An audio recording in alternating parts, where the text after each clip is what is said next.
What's happening, people? Welcome back to the Scarfey Spurs Talk Podcast. In today's episode, we'll be reviewing that Doncaster win 3-0 in the Carabao Cup third round. We'll be reacting to that Carabao Cup fourth round draw where we'll face Newcastle away, and we'll be previewing Wolverhampton Wanderers in the Premier League on Saturday. A lot to get into. But, I'm Harry Scarfe. I'm your host for tonight. Let's introduce your panel because I've got four fantastic guests on. Firstly, come round Teejay. Welcome back onto the podcast. How you doing? I'm all right, man. How you guys been? You guys been all right? All good, thanks. Thank you very much for coming on. That's good. No, I'm always welcome, and thank you for having me on. Absolutely, no problem at all. Chris, thank you for coming on as well. How are you doing? I'm good, mate. Not too bad. Look, life is good, right? At the moment, we're winning games. We're keeping clean sheets. It's a happy days. It is. No complaints at all. Thank you, Chris. Nige, welcome back onto the podcast. How you doing, my friend? I'm good, mate. Thanks for having me on. Big up panel, big up chat. Looking forward to getting into all things Spurs. Absolutely. Thank you very much, Nige, and making his debut on the podcast. Martin, thank you very much for coming on. How are you doing, mate? Hello everyone. Thank you for the invitation, and looking forward to it. Should be good. Thank you so much for coming on. So, if you're new, please do like and subscribe. If you're listening on YouTube, do get involved too. If you're listening on a podcast platform, please drop us a follow and a 5-star review. That's if you're listening on audio platform on your major podcast platforms are available on all of them. But before we get into it, quick customary shout out to our partners rather. Firstly, in the Kitmans, you can check out the Kitman for all your genuine classic past season football shirts, shorts, and scarves. Relieve the former player memorabilia. So you've got loads of stuff from the Kitman, and you can use a coupon Scarfey15 for a 15% discount as well, something we secured recently. And then a second partners is Everything Spurs Discord, who are one of the biggest online Tottenham communities with over 9,800 members worldwide. He's owned by Wilsey. You would have heard of him because he's a regular on the Scarfey Spurs Talk podcast, renowned Spurs content creator, one of my favourite actually. And Wilsey's also part of my thumbnails team, so a bit of bias, of course, in there, but he's great. Inside the server, you'll find live match chat during every Spurs game, transfer news and rumours, loads of Spurs banter and debates. Gosh, gaming, FPL, and off-topic channel stuff to keep things fun between matches. It's basically a 24/7 virtual hub for Tottenham fans. So if you're Spurs, make sure you do get involved. But now it's done. Let's get into the real stuff, and that is talking Tottenham on the podcast tonight. I want to start by reviewing the Doncaster win. So let's go through the Spurs starting 11 first, because we didn't see it before the game. So the starting 11 was Kinski in goal, the back line of Porro, Danso, Paulinho, Danso, Spence, Danso in there twice for some reason, Gray, Benson, Court, Simmons, then Johnson, Tell, and Odebear. The substitutes were Austin, Van der Ven, Doggy, Byfield, Bergvall, Richarlison, Scarlett, Thompson, and Williams Barnett. Martin, can I start with you firstly? What were your thoughts at the time when that team news come out? Yeah, literally just before you came on, me and Teejay, we were discussing when I saw the lineup, because now when Tottenham put lineup out, it's in numerical order, so it's not actually in the way the lineup's going to be. So I thought Archie Gray was going to be put at centre back again. So I was quite pleasantly surprised by Paulinho being there, and I thought he did a really good job. And yeah, overall, I was quite happy with the lineup. I think decent amounts of rotation was put in there. So obviously, Romero, Van der Ven, Kudus finally got a rest. I was quite surprised. The only one was Pedro Porro that got a start, but to be fair, he was captain. So yeah, I was quite happy with the lineup, and I think everyone played a decent shift. Yeah, I'd agree with that. We'll get into the game and dissect kind of through it from start to end, get onto those performances. So thank you, Martin. Nige, get on the lineup. Was it stronger than you expected? I mean, you've got a sense, didn't you, from that lineup, even before a ball was kicked, that Frank is really taking this seriously. Yeah, I think Frank said, didn't he was going to go pretty strong. So I wasn't overly surprised. It was a nice surprise to see Xavi Simons start. I wasn't expecting him to start, so that was a nice surprise. Really surprised to see Paulinho centre back. I'm sure we'll get into it. I thought it was fantastic. Other than that, not really. The front three I called, and the rest I kind of expected. Like Martin said, the only one I was quite surprised about was Porro. Just doesn't ever seem to get rested for some reason. But yeah, apart from that, it was kind of as expected, I think. Okay, thank you very much, Nige, for that one. Going to come to you next, Chris. I want to talk about Pedro Porro, a player, of course, we've spoken about, along with a load of other Spurs players a lot on the podcast, and you've been on before. He started this game again. Do you think he's playing well? I think he's playing a lot of games. Are you concerned maybe that he could pick up an injury playing a lot of games, or are you not too worried? Of course, different manager to last season. Yeah, I mean, different manager, but correct me if I'm wrong. Like, I invite anybody to say, but I don't massively recall Porro having a huge injury history. Maybe he's just one of those guys, right? He just seems to be able to keep going, really. So also, we're probably asking a bit less of him this season in terms of he's not expected instantly to be right up the field and then leg it back at full sprint like you have to when you're playing under the system of our previous manager, right? So maybe the demands are a little bit less, but at the end of the day, you know, we can speculate about whether he's going to get injured. But Ange, what have I just said? Take that back. And Ange isn't the one who sees them in training, thank God. Thomas Frank sees them in training, so he's going to have the best view of whether he's up to, you know, what his current levels are. And of course, they get all the data, don't they, from the sports scientists and that, so they'll know whether he's in risk of in the red zone and all that kind of stuff. So I'll just put faith in the manager and say that if he's playing him, that's the best option. So I don't have huge concerns now, because I'm sure if it was a problem, he would have found a different solution for it. But Chris, do you also agree that Frank couldn't really do much else in those fullback positions? Because, I mean, I thought about it at the time, I was annoyed that Porro was starting for his sake, but then I looked at it and thought, Adogie's not long come back, and Jed Spence didn't play against Brighton, so he was always going to start the game. So it felt like he didn't really have much kind of wiggle room almost. True, although we saw in the game, obviously, with how he set up, as Martin alluded to, I don't think any of us necessarily expected Palhinha to line up at centre-back. So, especially again in a game like Doncaster, if you play someone a little bit out of position, I don't think it's the end of the world if someone desperately needs a rest. So, I mean, you could, if he was that bad, Porro, like he was really absolutely knackered, you could shift people around, put Spence in on the right. Even if you didn't want to play Udogie, you still got other options. You could play Van der Ven at left back. So there are options to get around it. But we're not massively blessed in terms of huge amounts of depth. So there is an element that someone somewhere in the squad's probably going to have to play more minutes than we want.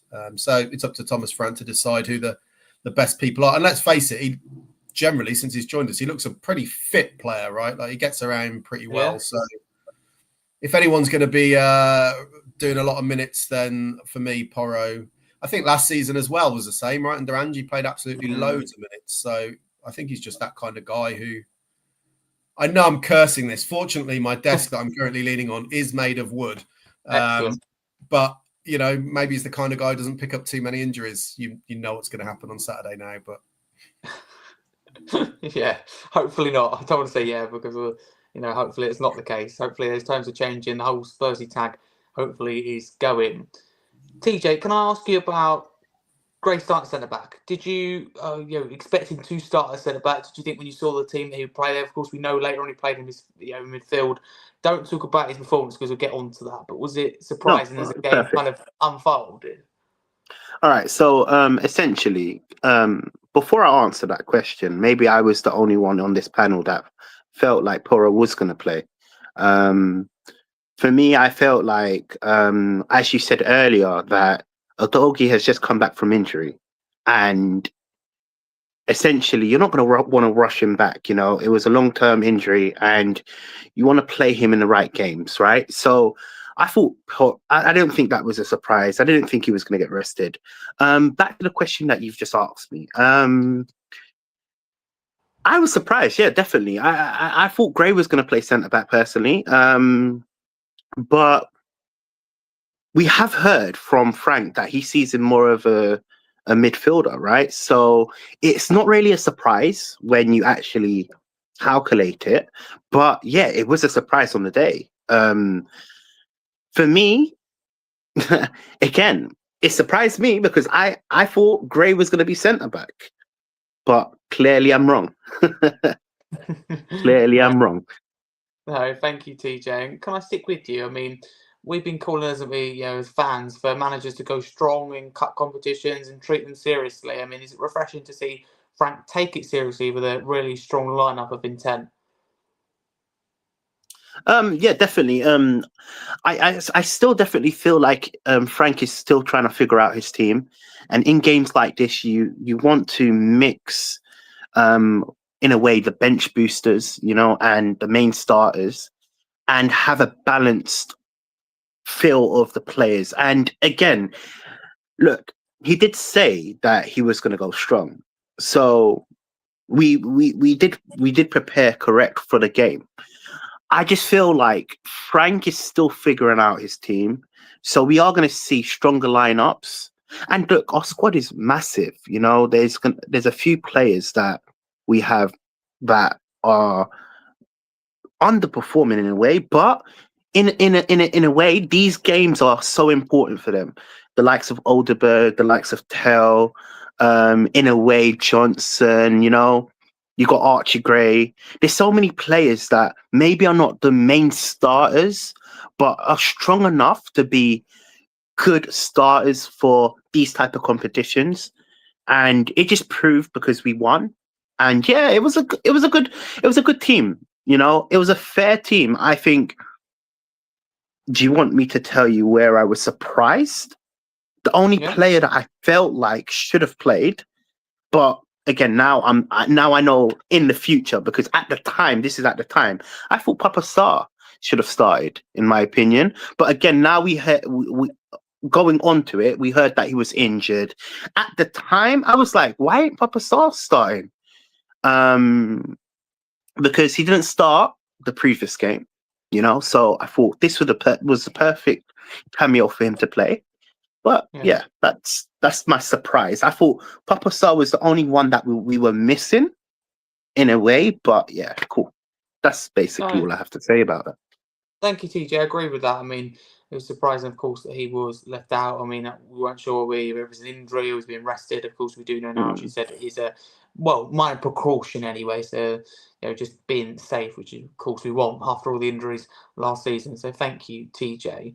Before we do ditch the talk on lineup, Martin, last question for you on it. Is it nice to be able to leave players at home, like Romero, like Kudus, and have unused substitutions with the likes of Van der Ven? And is it down to more squad depth, do you think, because of what we've done in the transfer window, that we're able to do this? I'd say yes and no, because if we go back 1 year when we were playing Coventry away, we had a similar situation where, if I'm not wrong, Romero was also rested at home, and we had a few key players that were also rested at home. So I'd say it's quite early on in the season where we don't have so many injuries.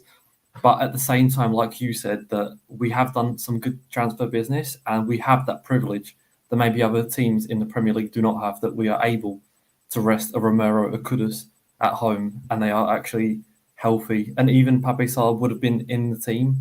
And of course, with a minor precaution, he's able to stay out. So yes, I would say it's a privilege and it's quite refreshing to see, indeed. It is. No, thank you for that. Thank you very much.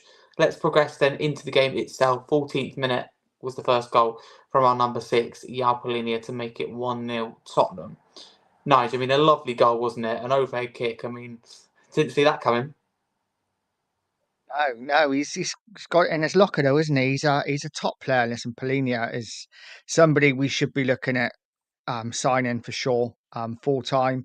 Yeah, really good finish. Dodgy keeping, to be honest. It wasn't the best punch, was it? But listen, Faldo Polina took his goal well, and at that point, I must admit, I thought this was going to be a bit of a walk in the park. So yeah, no, really good goal from Polina.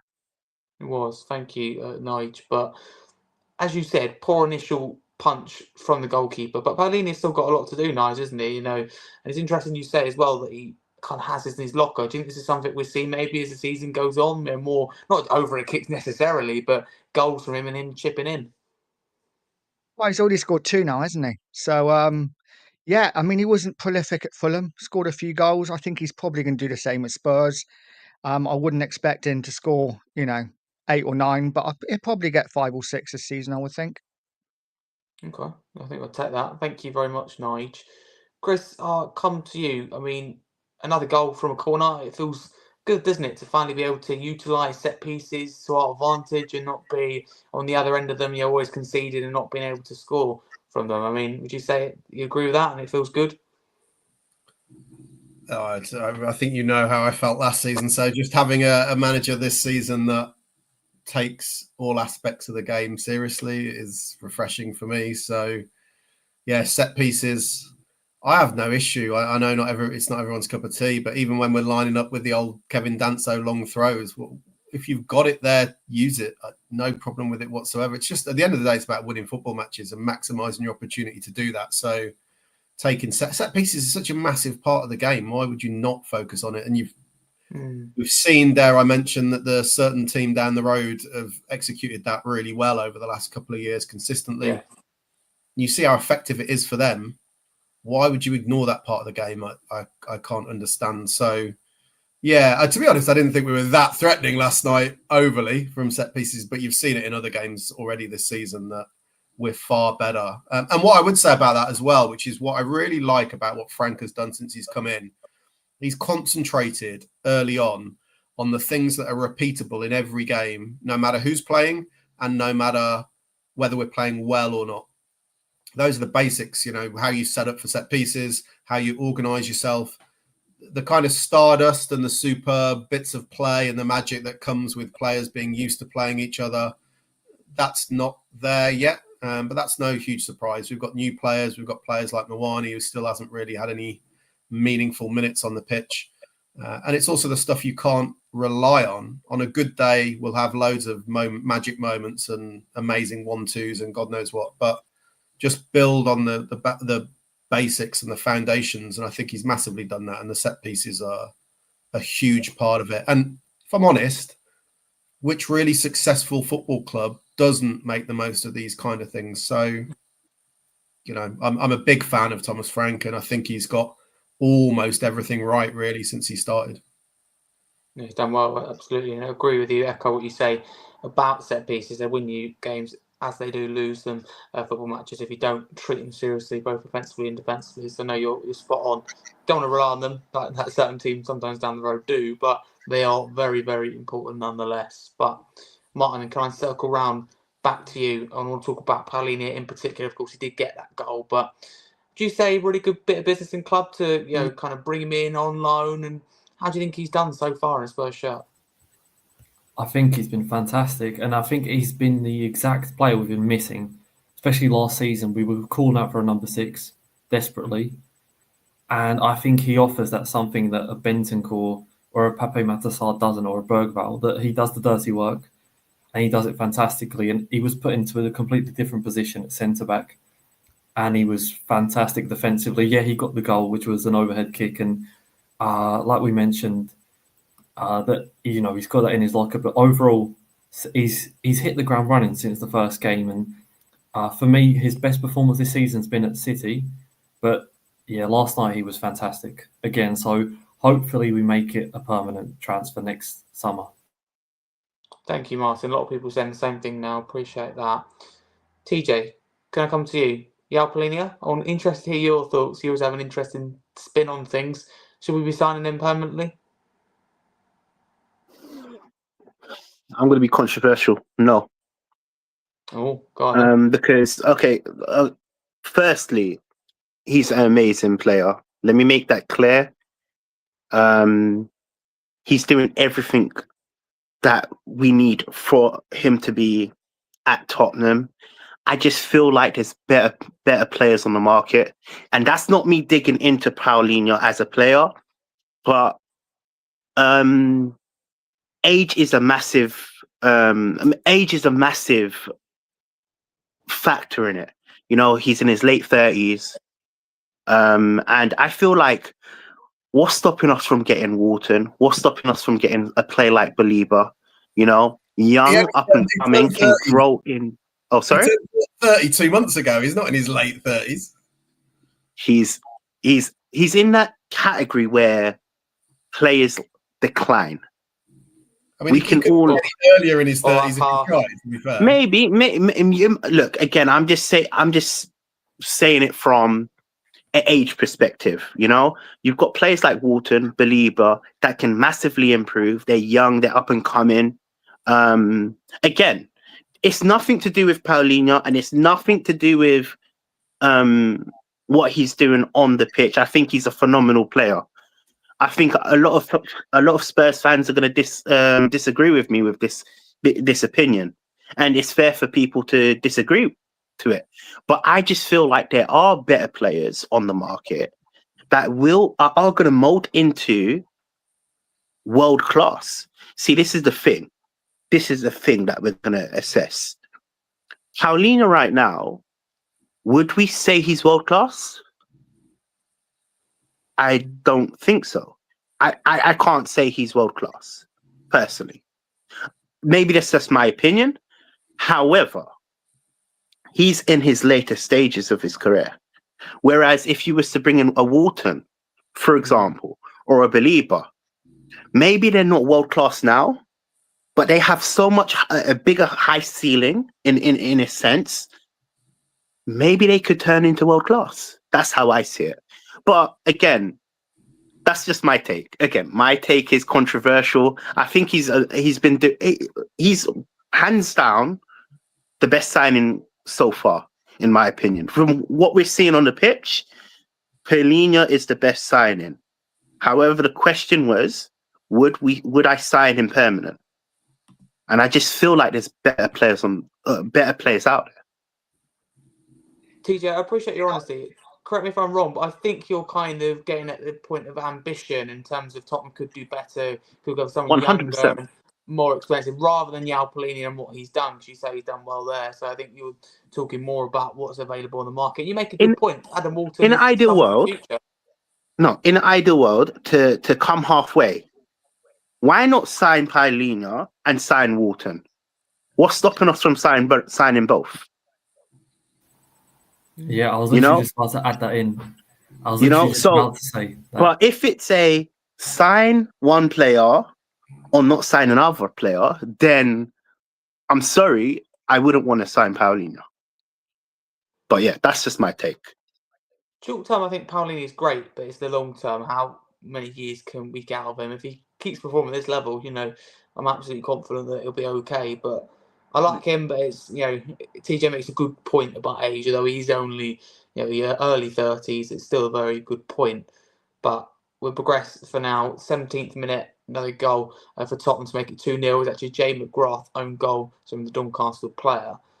Martin, I'll come back to you. Do you think Odegaard deserves a lot of credit, for the cross, which led to the own goal? And would you describe it as an own goal that's almost false because of how good that ball is from Odegaard? It's nearly bang on the money.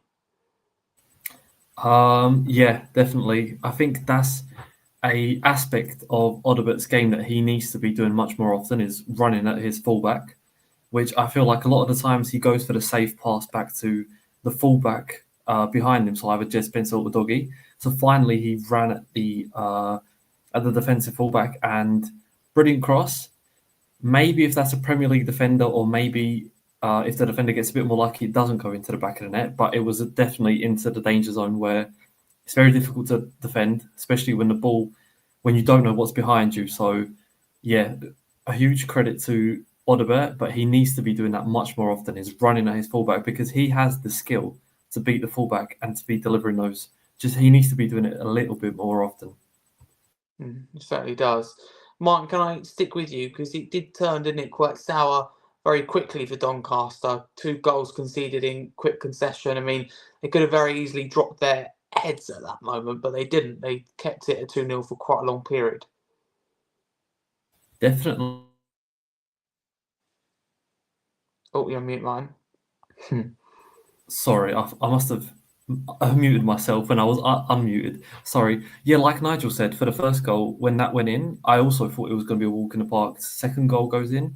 So I'm thinking Doncaster's heads drop, but I actually thought they played a fantastic way. A lot of the League One teams that face Premier League sides, they usually go for the route one. So they just, the centre-backs are just banging it long for the striker. But they were actually combinating really well, and I thought that they had a really good team spirit, and they actually gave us a decent game. I think Kinski had to put out a top draw save. Could have been a different story. 2-1, they sort of get some momentum going, but at the same time, I never felt in doubt that we were going to lose a 2-0 lead. But fair play in Doncaster, they played really brilliant football. Thank you very much for that, Martin. Nige, I mean, Odegaard, talk to me about him. Is he the one out of anyone would you say that could grab that left wing position by the scruff of the neck and make it his? You're never going to have someone, though, are you, that's going to start in that position, as in any position in this Tottenham side, every single game. But you do rather get the impression, don't you, that someone really needs to make that position theirs. Yeah, if I'm honest with regards to Oda, but I think he's probably the best of a bad bunch. For me, I just think we should be picking a left-sided player and playing him. Give him 5, 6, 7, 8 games. Let him get used to the position. For me, all this chopping and changing, playing Odegaard, then playing Xavi, then playing maybe Tau. I just think pick your poison. If that's Odegaard, play him and let's see what he does.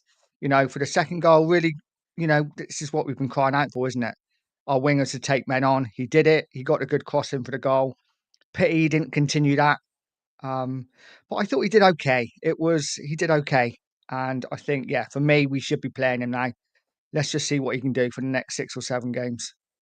100%. Hopefully he gets that opportunity. Thank you, Nige. Teejay, half time, Tottenham went into it with a 2-0 lead, so Tottenham 2, Doncaster 0. I mean, it was a very good first half. Would you agree with that? Did we have total control of the game? Would I agree with that? Yeah, I thought it was a decent half from Tottenham. We done what we came to. We done what we were meant to do. To be honest with you, could it have been better? 110%. We can always improve, but again, I go back down to the fact that Frank is still in his early stages. We still need to reserve our judgment in a way. We're like, he's still figuring out his team. He's still looking at these players. You speak about Odegaard on the wing. You've got a few players that are like example Archie Gray. I think that's going to be another topic you're going to go into, but he's still looking at his players. So yeah, it was a decent half. It set us up for the second half. We didn't do nothing wrong, but we didn't do outstanding. Like, I'm like, okay, cool. I don't have to watch the next half. I've already won. Do you get where I'm coming from? It was a good performance from overall. No, I appreciate that, TJ. Thank you. I take that for you, absolutely. 61st minute, Tottenham made double substitution then. Lucas Bergwijn coming on for Xavi Simons and Richarlison coming on for Odegaard. Chris, can I ask you in particular about Simons and his performance in this game? Do you think he showed that creativity in flashes?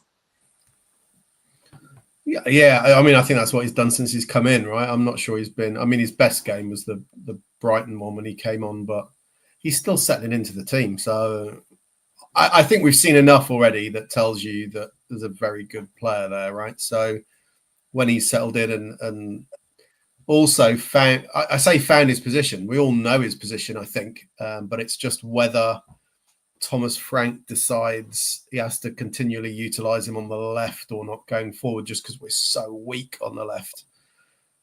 I think most of us now are of the view that let's just accept that we're really weak on the left and put Xavi where he's best, right, which is that number 10 position. So yeah, he did all right, but I think as TJ's kind of alluded to, the game was already won, really, wasn't it? It was a bit like it was a strange atmosphere. I thought Doncaster did, not atmosphere, but a strange way that the game was played, because I didn't feel like it was that competitive in nature.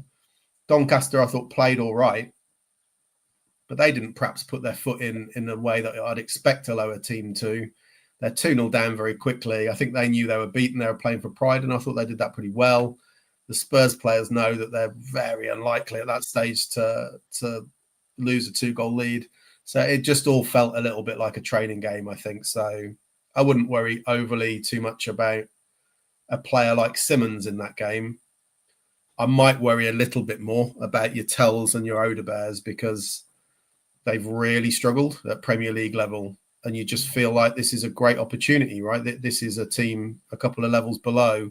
Go and show that you're better than that level. And ultimately, I don't think they did. So, yeah, on Odegaard, I'm not sure that I agree with Nige. And I've heard that this is the majority view, really, the more I listen to people that just give Odebear a load of games. But I don't know. You are what you did say, Nige. I totally agree with you. You're sort of choosing the best of a bad bunch, right? But for me, I definitely Simmons, let's just leave him where he is. He's shown enough in the number 10. I don't really care who we play left wing because they're all terrible. I'd personally probably go with Johnson just because of all the bad options. At least he can put his goals on the table and say, well, at least there's some output from me, which I don't really think the others can do. But yeah, I'm really concerned last night that when you're playing a team who had a really young defence, by the way, really young players, and those players like Tell and Odebear are not dominating, which surely they should be against young League One defenders. That's a big worry. Xavi, no concerns at all. Yeah, he's okay, nice and neat. He'll be a big game player for us in serious matches. I'm just not sure some of the others will. Thank you very much, Chris. Nige, 61st minute. I don't often talk about the opposition substitutes, but this one is important to Tottenham because Doncaster took off Danilo Teejay. And in Premier League matches, a player on loan from another English club is not allowed to play against their parent club. Of course, it's completely different in the Carabao Cup. It's left up to the clubs, up to the player. So, do you agree with us in letting him start for Doncaster against us? How do you view that? I mean, it's quite a difficult situation, or could be. Listen, I mean, it could have been, couldn't it? I mean, he could have scored maybe, but I don't think we were ever really in danger of losing the game. It would have been a bit of a shock if he had scored and we had lost. I think it was a nice touch. He got to play, against us, got to play at White Hart Lane. And I thought he actually started well. I thought the first 10 minutes he was quite bright. Didn't really do a lot else, but yeah, it was nice for him, I guess. Probably I expect his family were there as well. So I expect it was nice for everyone involved, really. Yeah, should have been. Thank you. Martin, how did you think that Teejay played? Of course, we didn't get to see too much of him, but we saw in moments maybe what he can bring to the table in the future. Yeah, I'd say those moments, like Nige said, that first 10 minutes he was quite bright, but afterwards it sort of fizzled out, didn't it? I think Jed Spence did a really good job at keeping him on a leash. Yeah. Sticking with you then, please, Martin. 75th minute, Spurs made another substitute, a doggy coming on for Spence. And just what I think of it, and it's not necessarily related to the game, although it does kind of link in. Frank is now started saying, when speaking to the media, that we have 3 good fullbacks at the club. A couple of weeks ago, it was 4. And all throughout the summer, he kept saying it was 4. Does this concern you at all? Do you read into that? And do you look at it and just go, well, Davis is injured? But it's just something I picked up on last week. In what way do you mean? Is it concerning the fact that he sees Davis as a good fullback? Well, it's just the fact that Frank keeps saying that, has previously said that we have 4 good fullbacks and he's happy with these fullbacks. But now, 2 different occasions, pre and post match, it said Tottenham have 3 good fullbacks to choose from. It is obvious to suggest that Davis is injured, but I'm just wondering if there's anything to read into that. Maybe he doesn't see Davis as a fullback, doesn't think Davis is up to the standard he hoped he would be. To be fair, he said a little bit more than that, and he said that Davis wasn't at the standard of the other 3. I agree with what Thomas Frank said, because I also think that Ben Davis is not a fullback of a calibre like Udogie or Spence or Porro. Even when he plays for the Wales international team, he plays in a back 5 and he's the left centre back there. So you definitely don't want him playing left back. And the last time I proper saw him playing as a left back was probably under Ange Postecoglou against Crystal Palace, 2 years ago. And he got taken off at half time because, he got assigned the role to play an inverted left back, which obviously isn't Ben Davis's role, but I just don't think he's got the speed or the capability of keeping out wingers. So, yeah, certainly I don't see him as a fullback. So I'd say it is concerning indeed, because as soon as one of Jed Spence, Pedro Porro and Udogie gets injured, we've got a problem on our hands. But technically, you could say Van der Ven could play left back. We saw it once under Ange Postecoglou in the Carabao Cup against Manchester City at our home stadium, and I think he did a really good job. But again, you'd rather have Van der Ven playing a centre back, not as left back. So I think it is concerning, and I do think that we need to address the problem that we do need another fullback at the club. Totally. Thank you, Martin, for that one.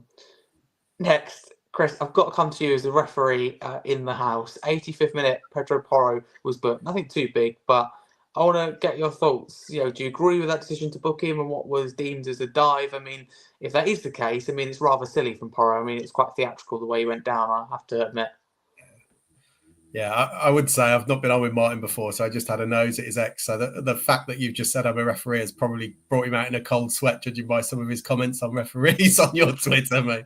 But yeah, Porro is one of those players that we've got that does go down easily. Let's just be honest about it. He possibly is not on the level of Richarlison, who I think is taking the skill to a whole brand new level of just throwing yourself on the floor all the time. But I've got no issues with the decision. The thing is, the law, it's not just about out and out diving. Referees don't often caution where there is some level of contact, but if you are exaggerating that, you can still be cautioned for simulation. So I don't have an issue with it. As you imagine, I'm generally try to take the referee's views on things, so I can fully appreciate why he's come to that decision. No, not going to get too worried about that. It's not really of any consequence, is it? Although equally, because it's not of any consequence, why is he even doing that in like the 85th minute of a meaningless game? That baffles me more than whether he's cautioned or not, to be honest. True. That's a good point. But Chris, I'll stay with you because Andrew Madley was appointed the referee for this game, Tottenham v Doncaster Rovers. The West Yorkshire official was taking charge of 2 matches this term in the UEFA Champions League qualifying and Sky Bet League One before this game. He issued previously 4 yellow cards and 1 red card across those games. And Madley on the night was assisted by Nick Hopton and Craig Taylor, while Fari Hallum was assigned the full official duties. So can I get your thoughts on the referee and his performance? Because I like that you can kind of put any bias aside. It's easy, isn't it, for us football fans to go, "Oh, ref, you're poor or you're biased, you have an agenda." But I like that you can put that to a side. So what did you think from an honest point of view how he performed? It depends how you want to judge a referee, really. In terms of sort of major match influencing decisions, I don't think he really had any. And you need a bit of a luck as a ref. In a game like this, it's kind of hard to really stand out as absolutely appalling because the game kind of looks after itself largely. I mean, there was the Simmons. I haven't seen a replay because I was at the game. So the one where was it Simmons brought down at the edge of the box and he didn't get a free kick for it. I can't really comment because I've not seen it back. I was 200 yards away, so it's kind of hard to know. I can sort of see by the way that they were running why he didn't do it, but until I see a replay, I wouldn't know for sure. I think the general view was that he was just maybe a little bit over officious and a few too many free kicks and that kind of thing. I like Andy Madley. What I didn't know is what you just told me about how many games he's refereed this season. And referees are just like players. It takes you a little bit of a while to get back into the swing of it, and it takes you 2 or 3 games. So maybe he's just a little bit rusty and interesting being I don't think he's been demoted. He certainly was a Premier League referee. I assume he is because he's taken charge of this game. You say he's done 1 European game and a League One game. That tells me he's probably come back from injury. So yeah, I think he's probably just a bit rusty, perhaps not the best performance, but I'm always a bit sympathetic where we always expect referees every game to be amazing, but they're just like players. It's a skill and it takes a little while to get back into the swing of it. He's maybe in that sense he's fortunate. If it wasn't his single best performance, you want a performance where it's not your best to be in a game that doesn't rely on you to dictate an outcome, and it didn't rely on him at all, right? So perhaps in that sense he's a little bit fortunate. Be interesting to see what game he's got at the weekend. I didn't know any of that you've just told me, so I imagine at the weekend he'll probably have another League One or a Championship game as he kind of steps back up to Premier League. But yeah, I would say it's not going to live in the memory as a referee performance. Not many do, but either from a terrible or from a good perspective, it was just a bit run of the mill, maybe a bit over the top with stopping the game a lot. But it's not a lot to talk about, even though I've managed to go on for about 90 seconds about it. I just say I was really, really disappointed with the referee just because I had a 5 on Spurs to win by 2 clear goals. have 8+ corners, and for Doncaster to have 4 players booked. And I think maybe he could have booked a few more, and I could have cashed out a bit earlier. So gutted. Love that. That's class. Can I just add to that as well, Chris? Please do. What's your opinion on the Kevin Danso yellow card? I thought that he got the ball clearly. I can't even remember it, mate, off the top of my head. It was a high foot. It was a high I think foot. it was when he was coming down. To be fair, I thought the referee was sublime. I thought he got all the decisions correct.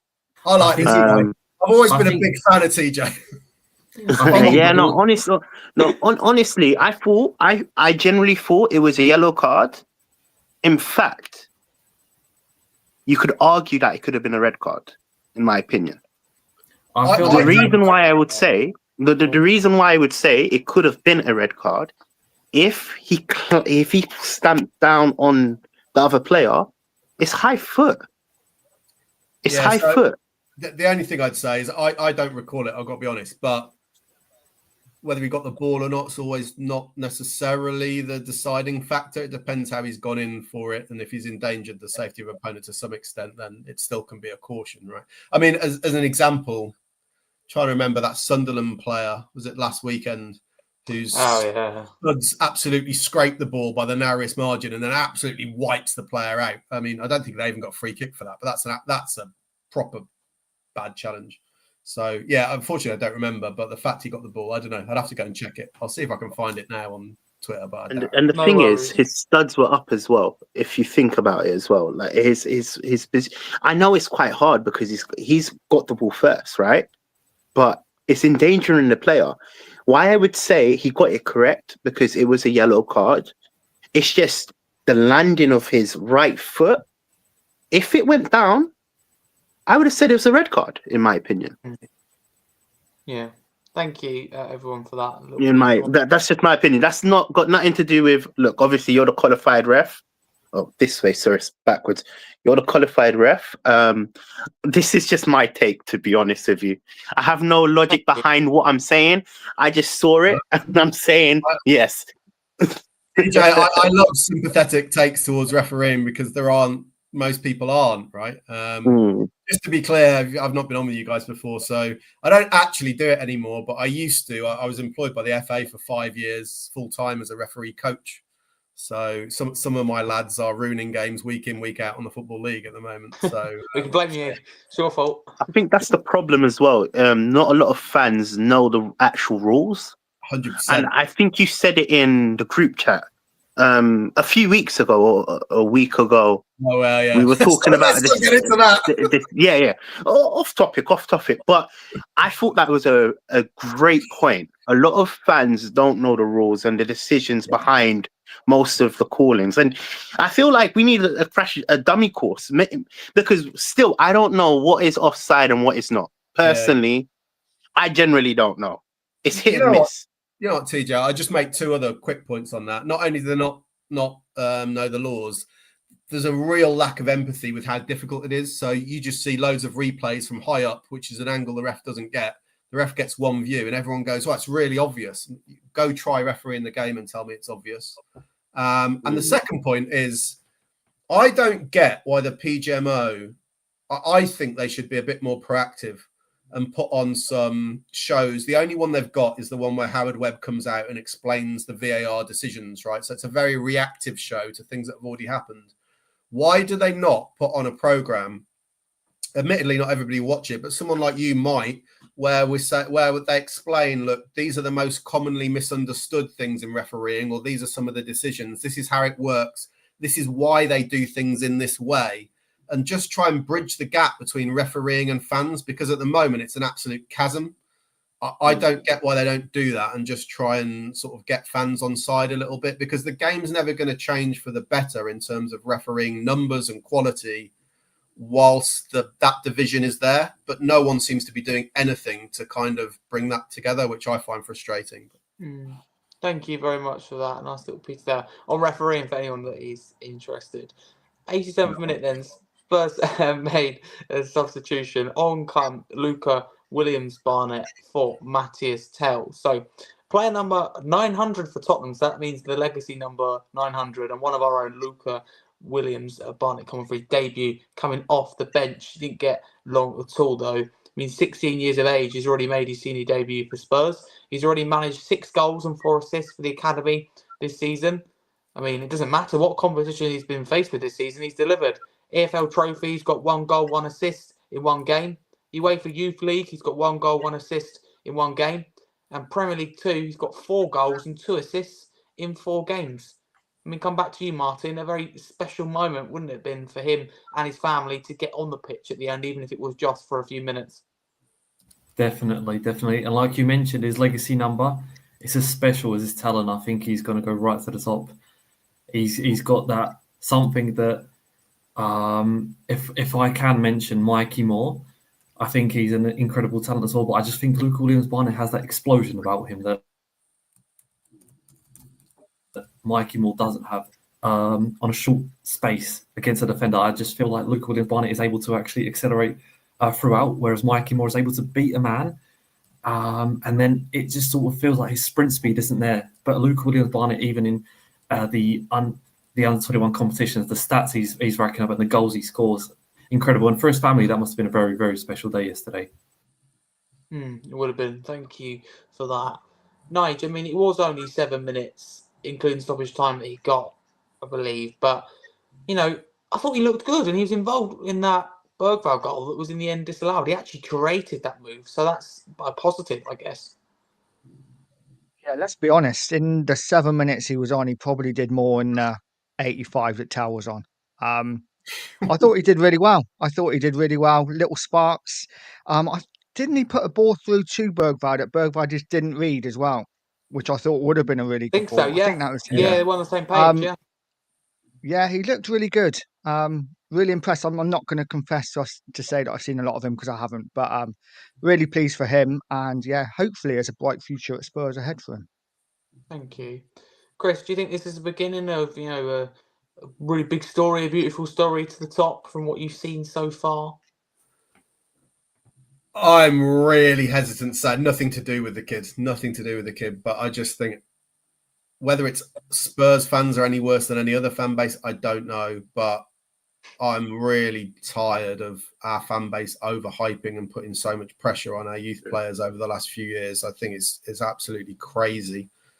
Yeah, he's a great kid, but he's a kid playing against other kids, albeit now playing against people who are 2 or 3 years older than him and looking really good. But let's put it this way. 2 seasons ago, we won that under-21 league, right? And those players mostly have not got anywhere, some of them having careers lower down the league. And we massively hyped up those as a fan base, the likes of Soonsop Bell and people like that. That tells you if they won the league that season and they were brilliant in that under-21 league, if they've not made it, that tells you what the gap is. It's absolutely seismic between that and proper Premier League football. So could he? Yes. Will he? Don't know. Just leave him to his own development. Don't put pressure on him. Don't clamour for the kid to be starting every week or any like we were with Mikey Moore 12 or 18 months ago. Just back off him. I've got super amounts of faith in this coaching team to develop players. They've got a really good track record of improving players. He's in a good place to do it. I'm just not one of those that's going to say, oh my God, he's the new Glenn Hoddle or the new Gareth Bale or the new this, that, or the other. He doesn't need any of those labels. He's his own player, and good luck. I'm sure he probably will have a career by the looks of it. But who knows? It's so long. He's so young. There's so much to go between that and being a first team regular at Tottenham. Anything could happen in the next few years. So fingers crossed, because he does look absolute quality. But let's just give him some space. He's a kid. Thank you, Chris. Can I add something as well? Yeah. You're going to find this really interesting. So I actually, I don't know him personally, but my younger brother has played against him a few times, in fact, because my younger brother plays for Watford Academy. And he's a... so with what I've seen, again, I've seen a few times. He's a phenomenal talent, but you need to remember he's a young guy, young. He's raw. He still hasn't developed to men's football, you know? So we have to, in a way, be patient. You know, the coaches are paid generously to develop these players, right? So we have to just be patient, trust the process. But on a bit about my brother, obviously, he's played against him and he scored 2 goals on that particular day. And I remember asking Tamir generally like what he felt, and he was like, he's really quick. He's got quick pace because my brother's a winger, and he for the whole game they were just defending, and yeah, that's just a little bit that maybe like it's interesting fact, isn't it? I've seen he's played against my younger brother, but yeah, that's basically it really. That's all I wanted to add about that. No, that's all right. Thank you, TJ, and I will stick with you, TJ, and that's all right. And we'll move on to the next goal of the game, which was the last goal, and that is Tottenham's third, 94th minute through Brennan Johnson. I mean, it was a lovely, composed finish, wasn't it? Yeah, that's bread and jam. That's what I call him, bread and jam. Knows how to finish, knows how to slot in the right places at the right time. That's one thing that Brennan Johnson can do, you know. Look, a lot of the fan base get on his back. One thing that we can actually say is he can finish. He's always in the right spots, in the right moments. I think he will be a really good super sub. He obviously lacks the winger role that we definitely need in terms of the likes of Kudos, who drives the ball. You see, he's strong. Sometimes he takes too many touches. We can all agree on that, but he lacks that. Johnson is not going to be that type of player, right?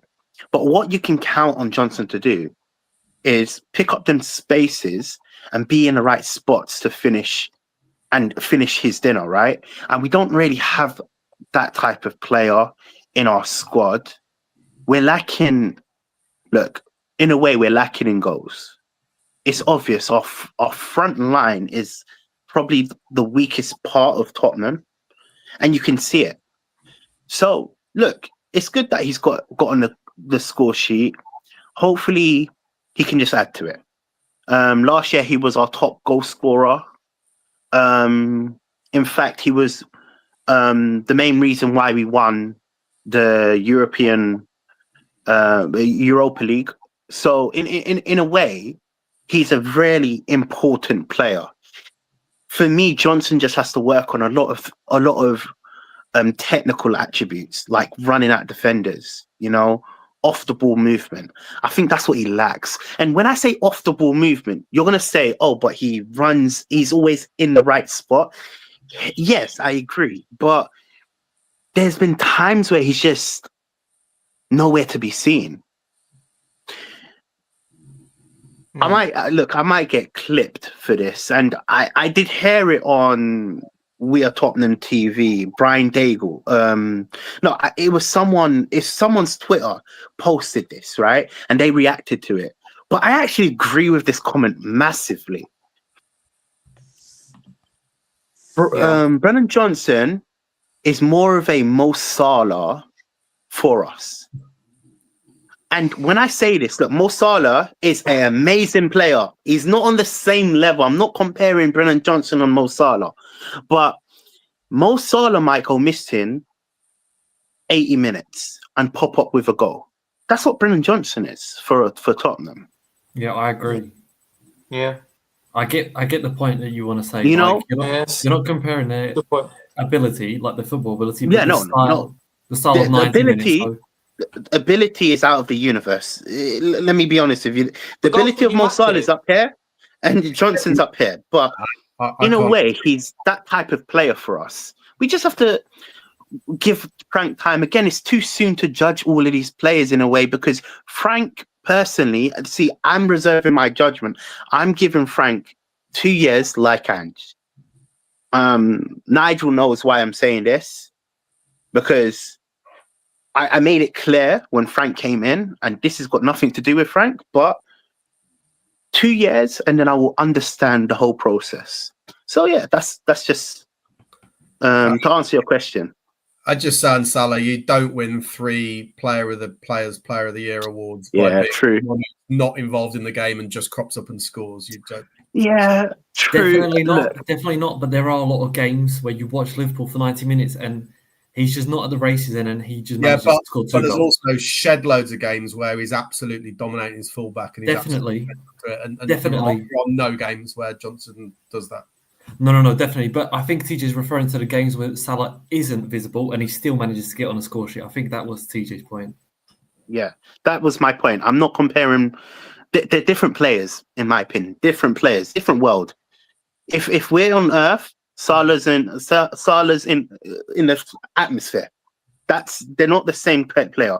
It's just he pops up in the right moments and scores vital goals. That's what we need from Johnson, and he's doing his job.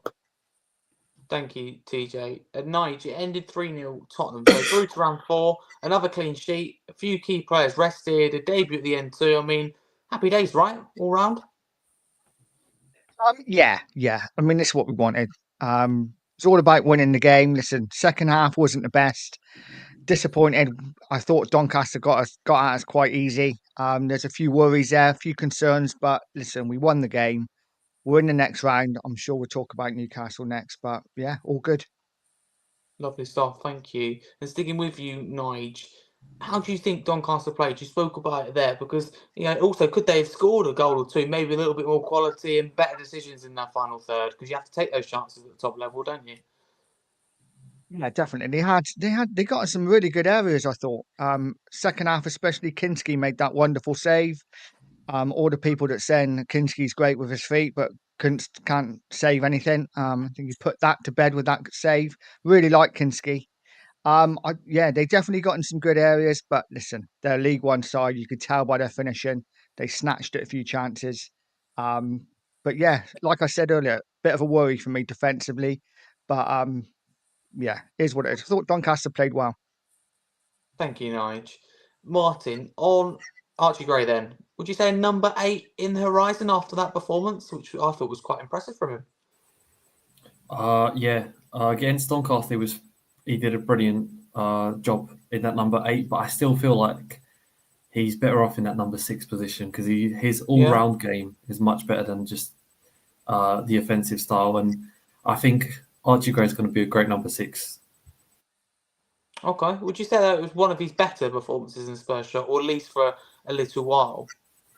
Well, definitely, but he got played at centre-back for the majority of last season, which is absolutely unfair for him when he was just an 18-year-old playing at centre-back and his position is a number 6. So, or he was played right-back as well, right-back, left-back, centre-back. So it's quite difficult to make or to be consistent when you don't know where you're playing next game and you don't even know if you're playing. So it's difficult to judge, but yeah, now he's finally playing in positions where he's more suited and he's putting in good performances. So fair play, and hopefully he can keep it up.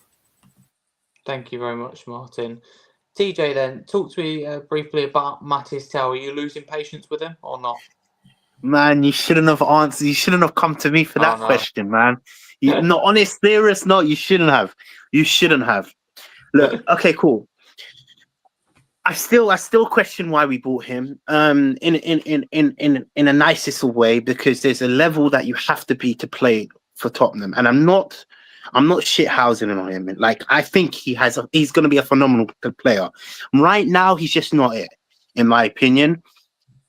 I feel like Tell needs a loan or some sort of, I don't know, exit in a way where he can play regular football to develop, because he hasn't looked great, and I'm not trying to be harsh. I'm trying to give him positive criticisms. These things are so important, but Tell, for me, I think he's young. We need to remember this. He's going to improve. He just has to carry on keeping a positive spirit, in my opinion. And that's me being positive. Okay. That's me being positive. It's good. I like it with you. I like this positivity. I mean, we've been through some proper Dark Spurs won't win in the recent years, TJ. I remember being on with you and Has and defeat after defeat, and it felt like we're in a kind of rut that we wouldn't get out of. So it's nice to be winning games. So thank you very much, Chris. I know you've already spoke about Matthias Tell, but I'm going to flip that on the other side and consider the other side of the argument. The fans need to be patient with him because it's easy to forget he is just 20. Of course, we can surely be all in agreement that he hasn't offered enough since we signed him, whether it be on loan last season or in particular since we made that move permanent. But I just feel that fans are jumping far too quickly because Johnson, was targeted and scapegoated by fans. He was our top scorer last season. Richarlison was also targeted and scapegoated at times. He's our current top scorer, believe it or not, in the Premier League this season. I'm not saying Matthias Tell is going to be the same or do the same, but is it important to not jump down these players back and give them time to turn it around, particularly with our younger players? I thought you were going to tell me he was going to be our top scorer then, and he can't even make contact with the ball. Judging from unfortunately not. It doesn't complete my stat. Yeah, I think it's a really difficult one that fans are done with him. I think my question really is, you can say the fans have got to be patient with him, but realistically, how do you give this guy minutes in meaningful matches now based on what he's shown? How do you do that in meaningful games going forward? How are you going to improve if you don't get given games? That's the other side. Yeah, but can you imagine Thomas Frank is going to get crucified if you play True. Tell instead of someone else and we lose and he misses a sitter in the last minute? It's just I think it's become almost untenable for Thomas Frank to keep him in the team, in my opinion, just because of the level he's shown, unfortunately. So I think he does. There's nothing you can do till January. I definitely wouldn't be starting him. We don't have any easy games now, really, because the next round we got Newcastle. So I think he needs another solution, possibly away from the club. Or if you're going to give him more minutes again, I'd do the opposite to playing him more regularly. I think you need some time completely out the spotlight for a little while and maybe bring him back in a few games' time from the bench, because I think it's just going to get worse at the moment. I can't see it suddenly turning around. Like if he starts, if I've cursed Porro and he's going to get an injury, maybe I can curse Tell in a way and he'll play against Wolves and score a hat-trick and then I'll be completely done. I can't see it, but who knows? We all want it to work. But I think there's some genuine concerns and some good points made. Chris, you share some of them, so thank you. Before we get on to Wolves, then, quickly want to touch on that Carabao Cup fourth round draw. People haven't seen it. It's been Newcastle away. Wow, that's tough. Would you agree, Martin? That's a really tough and rather rough draw that Tottenham have got. Definitely. The only worst fixture we could have got was Liverpool at Anfield. That was the only worst one we could have got. We haven't won there since 2021. Last 5 fixtures, we haven't won a single time against them. It's been 4 wins for them and 1 draw. So, yeah, St. James's Park, for our away fans, actually dedicate their time to travel around the country. They've got to go 287 miles up north and into their stadium, into their atmosphere. It's just, like I said, just Anfield could have been worse. So, yeah, it's a shame. But, again, if you want to win trophies, you've got to beat what's ahead of you. So there's no excuses, and we've got to go up there and put in a performance. 100%, we've got to. Thank you, Martin. Love that optimism. Nice. Can I get your reaction to the draw 24 hours or so on? For me, I'll be honest, I think it's probably the worst possible draw we could get. Not necessarily because it's Newcastle. I actually don't think they're amazing. I think they're beatable. The fact that it's midweek, and we've got to go all the way up there for the fans as well. And we've got also Everton and Chelsea in between them games, 2 massive Premier League games. I don't know what Frank's going to do. It's going to be a difficult one. Does he juggle the team? He's going to have to a bit. So yeah, it's going to be interesting, but it is going to be a really tough game. There's no train back for the fans either, that night. No train back. Yeah. Yeah, so we won't be able to get that time off where we work or education. So that'd be tough, but I'm sure Spurs fans will still come in their numbers, and it's worth it, I suppose, if you do win, but not ideal at all. Again, fans not being considered here. Chris, can you understand the other side in terms of some people were happy we've got Newcastle because they'll know that you have to beat the best to be the best, and to get this out the way early creates a nice pathway for the rest of the competition? I don't mind it. Don't be wrong, I'd rather have got Grimsby at home, if I'm perfectly honest. But of course, I don't mind it. Early on as well, you can never be fully sure what sort of teams the big sides are going to play. Like if we're up against them in the semi or the final, they're picking their first team, right? At this stage, who knows? Because they're balancing Champions League as well. So we'll have to just wait and see. But yeah, my memory is going back to when we won the League Cup. I think that season, the last time we won it, we beat Arsenal in the semi-final. And then the next season, when we got to the final, we beat Chelsea in the semi-final. When we won it in 1999, might be looking at you, Nige, for some support here from the age of our colleagues on the show. But in 99, when we won the League Cup, we went to Anfield in a similar stage of the competition and we beat them 3-1. So you're not going to realistically, you're not going to win the cup by just beating Grimsby and Wickham, are you? So I'm fine with it. Let's at least it'll be a good game. I reckon Spurs Newcastle should be a good game. So let's see. And if we do mix it up a little bit, it's a great opportunity for whoever plays your Oda Bears and your Tells to really stamp their claim for a proper first team place. But absolutely, certainly is in that game and even before then. Thank you, Chris. For me, it is the hardest draw, and Martin mentions Liverpool away, and that, of course, on paper seems the toughest. But I personally believe they'll be going full out and prioritising the Premier League and Champions League, whereas Newcastle, of course, they will treat both as seriously, but they know that they can win the Carabao Cup. They're the current holders of the competition. And I think you guys have all mentioned it, the fact it's midweek, the time it is away, the fixture scheduling, the location, let's be clear, St James's Park is a hostile place to go.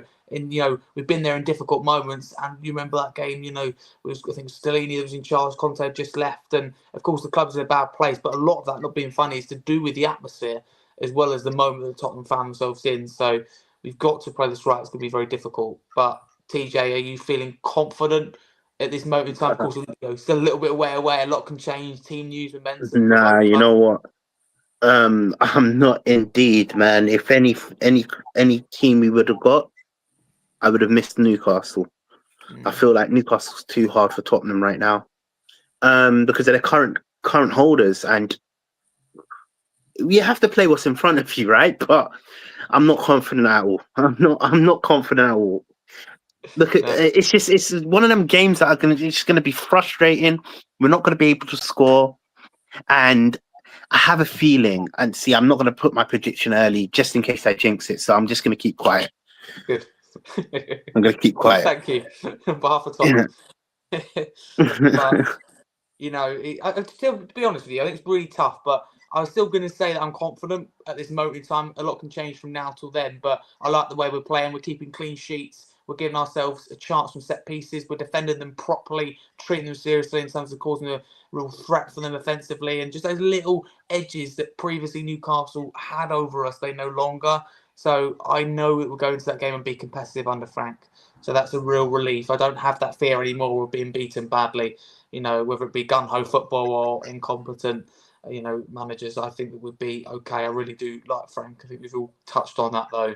But let's move swiftly into Wolves, our next Premier League game on Saturday, because it's a busy fixture schedule for Tottenham, as we have been discussing. So Wolves have lost all 5 of their league games this season, and they face Tottenham Hotspur next. Chris, you often mention the word Spursy. Does that concern you? And do you think that whole Spursy team will disappear under Frank if it hasn't already? Can I share a fun fact about Wolves for you? So, if you're from Liverpool, you're a Scouser, right? If you're from Newcastle, you're a Geordie. Does anyone know what you are if you're from Wolverhampton? It's not a funny answer, genuinely, what the word for someone from Wolverhampton is. No, they're called yam-yams. Yam. And do you know how I know that they're called yam-yams? Oh, God. It's me. Because you're a yam-yam. I'm from Wolverhampton, yeah. How have you saying? Yes. You told me the other day. And yeah, I am a yam-yam. Anyway, I think it'll be a tougher game than we expect. I mean, yeah, Wolves have got massive issues. They remind me a lot of Tottenham. The fans haven't turned on the manager yet because they're blaming the owner. And the owner has lost interest by the looks of it. Bought them out of League One, got them up to a good level, got some great players, Neves, Moutinho, Jota, whoever else. They've all gone. Hasn't really replaced them with anything like the same level of quality. So they are a club in absolute dire straits. But yeah, we do like helping clubs that are in a mess, don't we, generally? Yes. Mostly like, yeah, under Frank, I can have a bit more confidence that might not happen. But I don't expect this to be, just because they've lost all 5 league games, I think it might be a bit more difficult than we expect. I don't know if you're asking for a prediction. I'm just going to give you one anyway. So I think we might squeak it overall. I'm going to go for 2-1. But I think we struggle to score, right? Especially in open play. We've got massive problems, left wing, striker. So we might be a bit reliant on Simmons or set pieces. So I'm not sure it'll be that easy. I'll go for 2-1. Wouldn't surprise me if we went behind as well, actually, and we'll get a bit nervous. But I'd be really disappointed if we didn't win. But we have a terrible record against them recently as well, by the way, especially at home. We do. Absolutely. Last year, Wolves got 4 points off of us. The season before, Wolves done the double over us. And the season before, we only got 3 points off of them. So where we look at it in the past 3 years, even then, it's not been good. But I should have said, please don't give your score prediction until the end. Chris has given his, which is absolutely fine. I've ruined it. That's all right. Ref messing it up again. You can change your mind at the end. I'll give you that. Right, okay. Benefits to it. Thank you, though. Martin, can I circle back around to you again on the Wolves game? How do you feel going into this one? Because it's natural to feel confident about this type of games. But we've got to remember, that Wolves have been our bogey team in recent years. Yeah, definitely. I'm not confident just yet because, like you lot have already mentioned, we haven't beaten them in the last 3 years. In the last 5 fixtures, we've lost 4 and we've drawn once. So like Harry, you also mentioned last season, we lost 4 points to them. And yeah, the fact that they haven't got a single point in the Premier League doesn't mean anything because we are Tottenham and anything can change. So we need a strong performance. And I see Xavi Simons playing at left wing and I think he's going to go Bergwijn in the middle as a number 10. And it all depends on... We're getting to the lineup. Sorry. But yeah, I think that we've got to be on top of our game because Wolves are going to give us a very, very difficult challenge. Yes, they will, absolutely. Thank you, Martin. That's the thing. Every team down the bottom will be fighting for points. Nige, do you think Wolves go into this with a first bit of real confidence of the season, an opportunity to build on the momentum of beating Everton in the Carabao Cup third round? Because the Carabao Cup's been a bit of a saving grace for them. They beat West Ham, now they've beaten Everton, even though both West Ham and Everton did make wholesale changes, resting players and rotating. This is the Wolves, the only time they've really scored goals and looked okay. So can they build on this? Will they be looking to build on it as well? Yeah, absolutely. Isn't it just typical that a team that have been doing terribly suddenly find a win just before they play us? But it is going to be a really tough game. We have got a dreadful record against Wolves. And you know what? It's early on in the season, but I am concerned about our home form. I actually think we are better away from home at the moment. Whether that's because, I don't know, I just don't feel we break teams down well. It does concern me. We give up a lot of chances still at home as well. So yeah, it's a concern definitely, but I think we should be winning. This is a game. Listen, if we want to aspire to be in that top 6, 7, we need to be beating teams like Wolves at home. So I'm confident, but not overconfident. Can I explore further there what you mean by our home form? Because of course we've only lost 1 game this season, and it was a home game against Bournemouth. Are you maybe thinking it's going to be this season, or is it more the performances from you've seen from the home game? You look at who we've played. We've played Burnley. Most teams are going to beat Burnley at home. They don't really create a lot. Bournemouth, let's be honest, could have had 4 or 5. Villarreal opened us up quite easily, I felt, in the Champions League. And even last night against Doncaster, I thought, if they had some better players in those forward areas, I think we could have been in trouble. So defensively, I get that the team had changed quite a lot last night, though. But I am a little concerned. I feel like we're better defensively away, even though obviously we conceded 2 against Brighton. I just feel like we set up better away from home than we do at home. Whether that's because we struggle to break teams down, I don't know. Like I say, it's early in the season. That might change. Who knows? We score 5 on Saturday and that all changes. Yeah, absolutely. It certainly does. It changes the perspective. Chris, can I come to you? Victor Pereira, Wolves' manager, signed a new deal recently until 2028.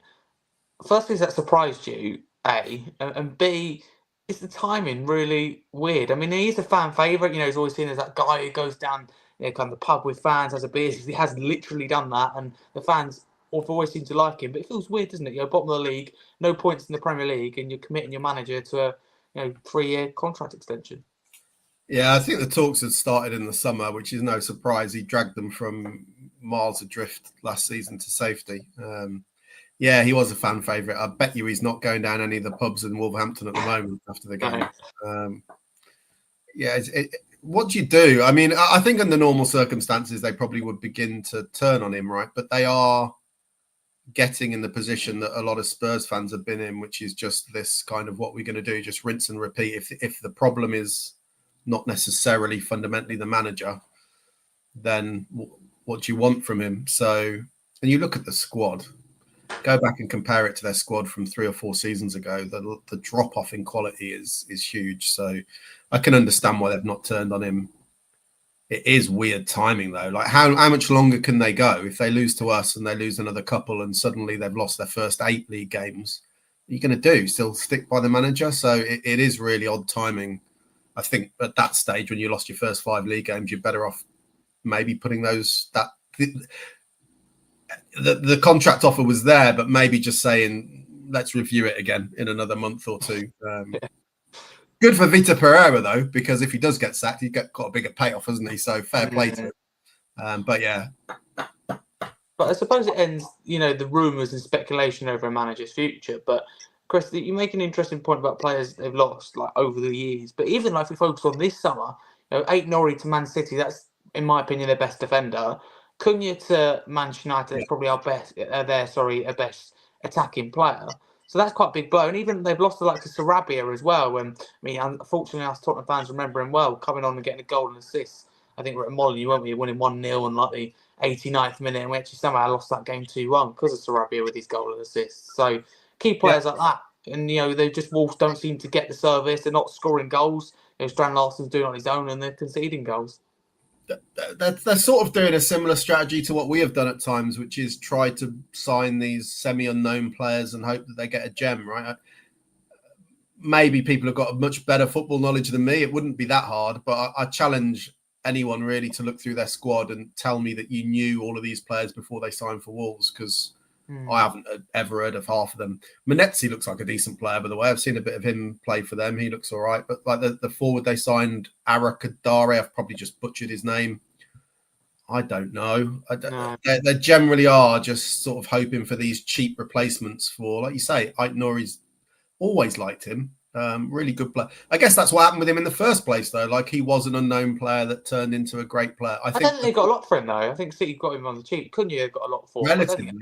Yeah, it was like 34 million or something like that, which is a really good bargain price. But the problem with that as a model, I always think, is you're circling the plug hole and that you can only do that for so long. Eventually, you're not going to continue to unearth your Cunhas and your Aït-Nouris. They're not always going to reach that level. And when they don't, you're going to eventually drop down. And I think I don't want it to happen. I've got a lot of affinity with Wolves. My dad was a Wolves fan. Obviously, I'm from there.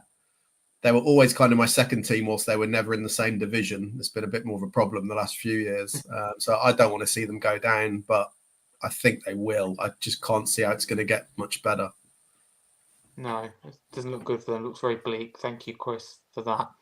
TJ, Tottenham have to win this game, though, don't they? However tough it may be, and the situation of Wolves, it's another home game. It's against a team bottom of the league, and we could, much do with a win after a draw, which I think was still a good draw, but it's a draw against Brighton, so it has to be a win either way. Oh, 100%.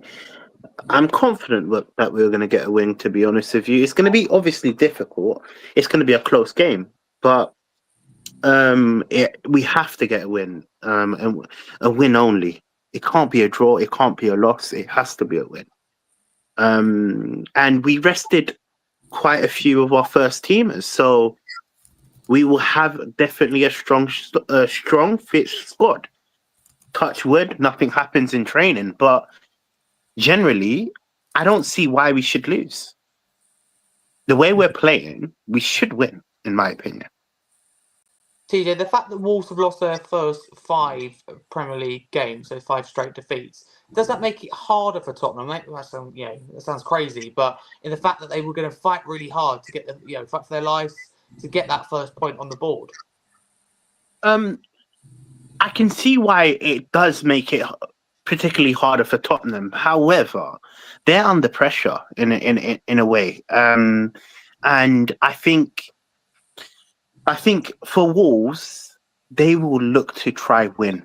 You know, a win against a top side will make Wolves fans, I assume, a bit happy. You know, they're beating a top 6 team.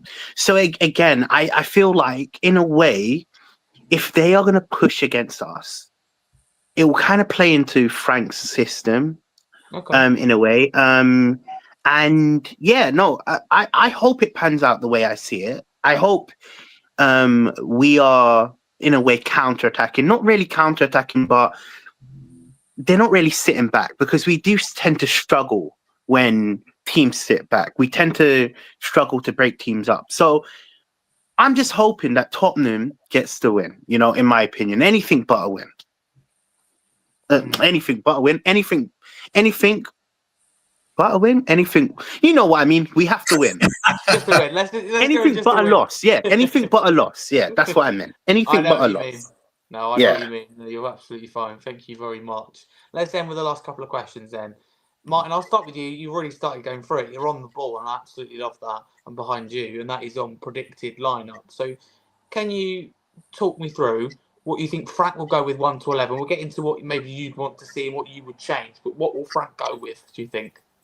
Well, obviously, Vicario keeps his spot, even though Ginski had a decent game, but he didn't really have much of those. So Vicario, Porro, Romero, Van der Ven, and I think Udogi starts ahead of Jed Spence. Then I think he's going to go Bentancur, Palinia, and Bergval.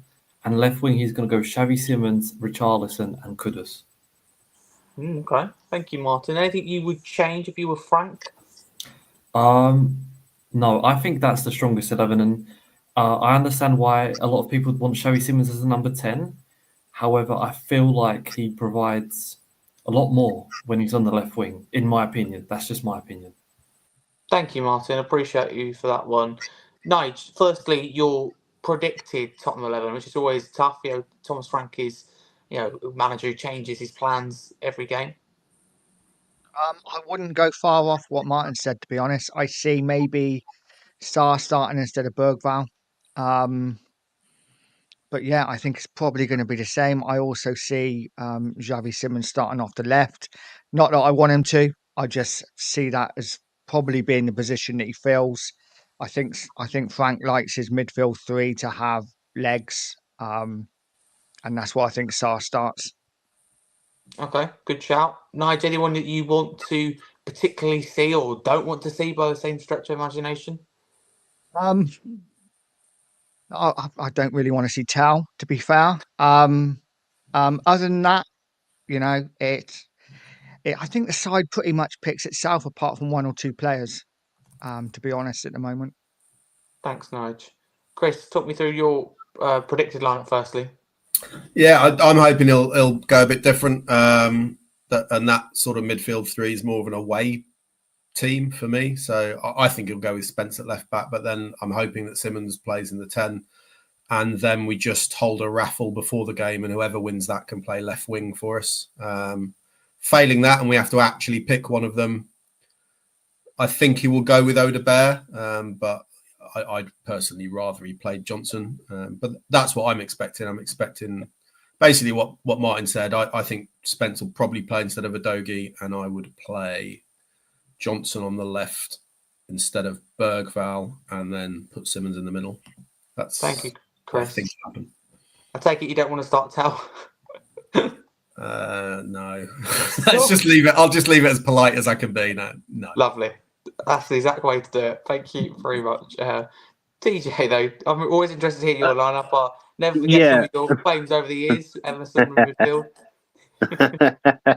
The only player that is different from my lineup, and maybe I'm just saying it because I believe he definitely needs a rest. I would play Spencer at right back and Udogi on left back, but pretty much the whole team is self-explanatory. The midfield, Palinia, Bentancur, and Simons, and then on the left, it would have to be Alderweireld, Richarlison, and Kudos, in my opinion, and obviously Vicario on goal. So, yeah, that's basically my lineup. Thank you, TJ. Let's end then with score predictions and scorers. So I want every player that you think is going to score in the game. If you think there's going to be any goals at all, if you think both teams are going to score, state both scorers. No particular order. We start with you, Nige. What are you thinking? Score prediction and scorers.